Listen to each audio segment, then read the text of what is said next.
Guys, ഇന്ന് വീണ്ടും പാൽ കൊണ്ട് ഞാൻ 1 ലിറ്റർ പാൽ കൊണ്ട് ഐസ്ക്രീം ഉണ്ടാക്കാൻ പോകുന്നു. ഇത് വേറെ തരത്തിലുണ്ട് ഐസ്ക്രീം. അപ്പോൾ ഇതും ഞാൻ ഉണ്ടാക്കി നോക്കി, നല്ല ടേസ്റ്റാണ്.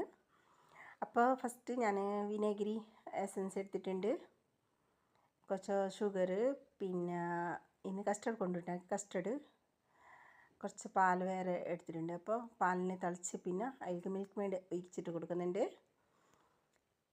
പിന്നെ ഷുഗർ, പിന്നെ കസ്റ്റർഡ് പൊടീനെ പാലിൽ മിക്സാക്കി വെച്ചിട്ടുണ്ട്. അപ്പോൾ അതും എല്ലാം ഒഴിച്ചിട്ട് ഒന്ന് തിളപ്പിക്കണം.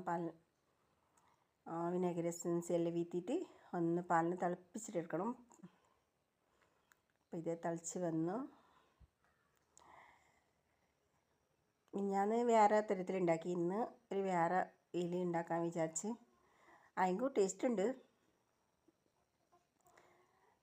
അപ്പോൾ അതെല്ലാം ഒന്ന് കഴിച്ച് നിങ്ങൾ കുട്ടികൾക്ക് ഇഷ്ടപ്പെടും ഇങ്ങനത്തെ എല്ലാം വേറെ വേറെ തരത്തിൽ. പിന്നെ ഞാൻ ക്രേക്ക് ജാക്ക് ബിസ്ക്കറ്റ് അത് ഇട്ടിട്ടുണ്ട്, ഒരു പാക്കറ്റ് 5ൻ്റെ പാക്കറ്റ് ഉണ്ടല്ലോ, അതൊരു പാക്കറ്റ് അത് ഇട്ടിട്ട്, പിന്നെ ഒരു ബ്രെഡ് സ്ലൈസ് ഇട്ടിട്ട് അതെല്ലാം ഇട്ടിട്ട് ജ്യൂസിൽ ഒന്ന് അടിച്ചെടുക്കണം. ഇത് തണിഞ്ഞ പിന്നെ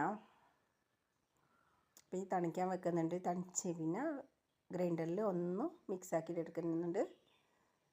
അതിനുശേഷം നമ്മൾ പറങ്കട്ടിൻ്റെ കേശുവിൻ്റെ പൊടി കിട്ടുന്നതല്ലേ മാർക്കറ്റിൽ നിന്ന്, അതും ഒന്ന് മിക്സാക്കി കൊടുക്കുന്നു.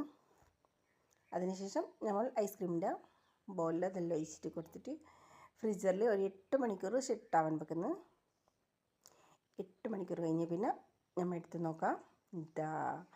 ടിൻറ്റടാൻ ഐസ്ക്രീം റെഡി. വീട്ടിൽ തന്നെ ഉണ്ടാക്കും, കഴിക്കും. എന്ത് ടേസ്റ്റ്, നല്ല കുട്ടികൾക്ക് ഇഷ്ടപ്പെടും. Okay, by.